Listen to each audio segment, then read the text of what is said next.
Avoir de l'argent liquide, est-ce légal en Israël? Apparemment, oui. L'utiliser, payer en liquide, ça devient beaucoup plus compliqué. Pour en parler, parce que oui, il y a une nouvelle loi en Israël sur ce sujet, nous avons le plaisir d'accueillir Nathanaël Cohen, expert comptable. Vous le connaissez bien si vous suivez les émissions de Studio Qualita, du cabinet Nat Co Consulting. On est ravis de l'accueillir. C'est parti. Israël, comment ça marche? Vous allez adorer comprendre Israël. Alors Nathanaël, on est content de vous avoir, mais le sujet dont vous allez parler m'affole un peu. Qu'est-ce que ça veut dire, une nouvelle loi sur l'utilisation de l'argent liquide? Il y a même les chèques qui vont être un peu contrôlés, en tout cas un peu plus. Alors en quoi ça consiste, cette nouvelle loi? Alors tout d'abord, la loi elle est séparée en deux parties. Il y a la réduction de l'utilisation aux entreprises et la réduction de l'utilisation aux particuliers. Donc réduction de l'utilisation de l'argent liquide. Ils veulent vraiment effacer complètement, mais c'est petit à petit, quoi. C'est-à-dire, ils commencent par réduire petit à petit, et dans 2-3 ans, ils veulent effacer ce papier-là. Donnez-nous un peu de détails. Comment on va dire que ça se passe pour les particuliers, par exemple? On va commencer par les particuliers. Ouais. On va donner un exemple. Jusqu'à 50 000 shekels, c'est-à-dire, demain, je vous vends une voiture d'occasion, par exemple, qui vaut 40 000 shekels, il n'y a aucun problème. On peut payer en liquide? On peut payer en liquide. Jusqu'à 50 000 shekels, il n'y a aucun problème. Très bien. Au-dessus de 50 000 shekels et jusqu'à 500 000 shekels, c'est-à-dire, je vous vends une voiture, encore une fois, de 200 000 shekels. On ne peut pas l'acheter en liquide? On ne peut acheter que 10% de la somme de la voiture, c'est-à-dire 20 000 shekels. D'accord, donc c'est encore moins, c'est pas très logique cette histoire, parce que dans le premier cas, on peut payer jusqu'à 50 000 shekels, mais si on achète quelque chose qui vaut plus que 50 000 shekels, alors là, pour le coup, 10% du montant de cet objet ou de cette... Jusqu'à 50 000, 52 000, c'est 5 200.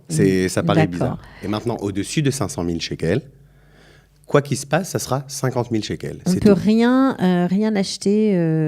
D'un particulier à un particulier, une transaction entre particuliers. Okay. On ne peut pas dépasser tout ce qui est 1 million de shekels, par exemple, ça sera 50 000 shekels. 50 000 shekels en cash, c'est tout. Le reste, c'est pas possible. Il faudra que ce soit payé autrement, par virement. Virement, carte bleue, etc. Ok, alors ça, c'est pour les particuliers. Maintenant, pour les entreprises, où nous en sommes?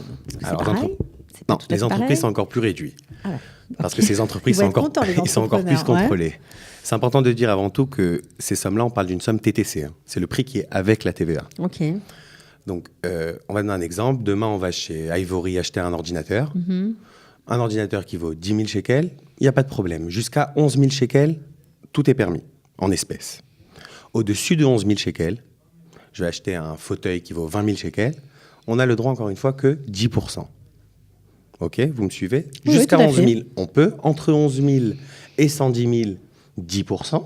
Donc, on ne peut payer en espèces que 10% du montant de ce qu'on va acheter. Entre 11 000 et 110 000 shekels. Okay. Au-dessus de 110 000 shekels, c'est 11 000, quoi qu'il se passe. C'est pas logique, leur affaire. C'est pas logique. C'est pas logique. Mais c'est la loi. C'est la loi. Alors, est-ce que cette loi est déjà entrée en vigueur? Alors, la loi, elle a été promulguée en mars 2018. D'accord. Appliquée en janvier 2019. Mais les sanctions vont commencer au 30 septembre 2019. Ça veut dire que si on ne respecte pas la loi, on s'expose à des sanctions financières? Oui, les sanctions sont même détaillées en fait. Pour vous dire, la loi, les impôts, c'est la première fois qu'on sortit cette loi en français d'ailleurs. Cette loi est écrite en français Vous allez sur le site des impôts. Oui, vous allez sur le site des bien. impôts, vous avez la loi traduite en français. À mon avis, c'est pas pour rien. C'est pas innocent, on va sûrement en parler. Oui, mais...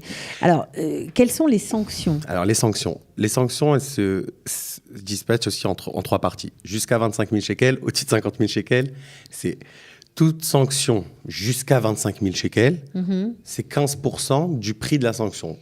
On va pas trop rentrer dans les détails parce que ça va vraiment compliquer la chose, mais en gros... Non, on comprend que c'est... Ils prennent le delta entre ce que j'avais le droit et le prix total de la transaction, et c'est fois 15%.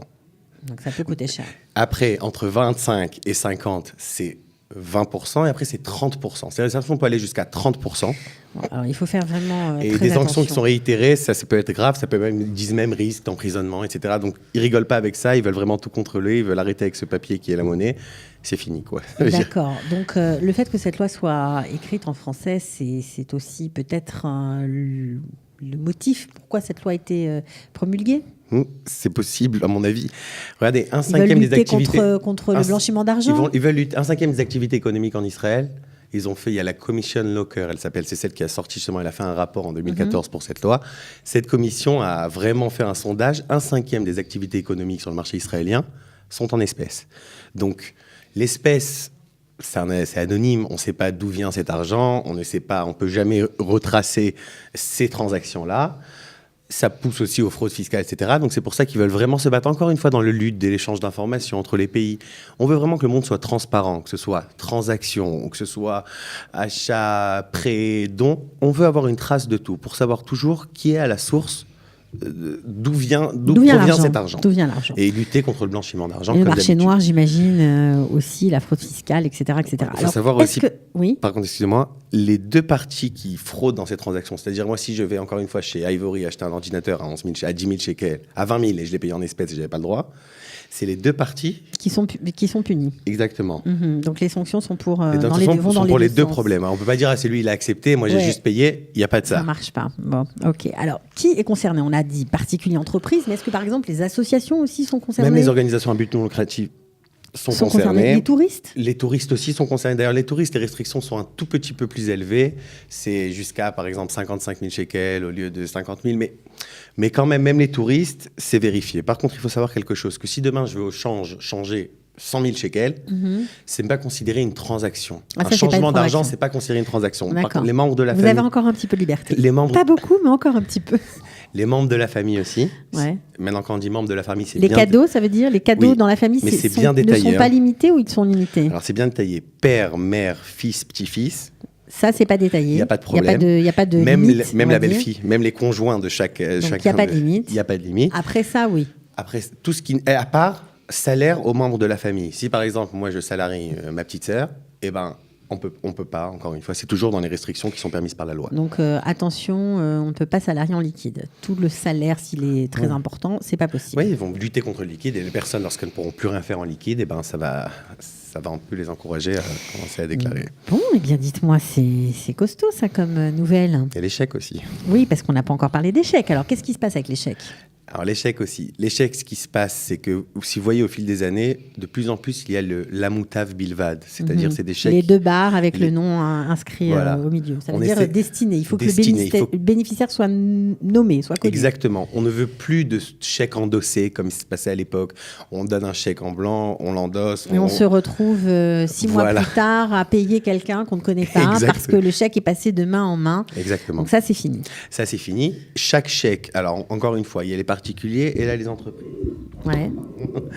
Pour les particuliers. Même le micro est bouleversé par cette nouvelle. Alors, pour les particuliers, on va commencer par les entreprises. Les entreprises, si on donne un chèque à une entreprise, il faut que dans le chèque soit mentionné le nom de la personne, soit spécifié, c'est-à-dire vraiment la destination du chèque. Okay. Lorsqu'on endosse un chèque, il faut qu'il y ait le nom de la Teudat Zehut.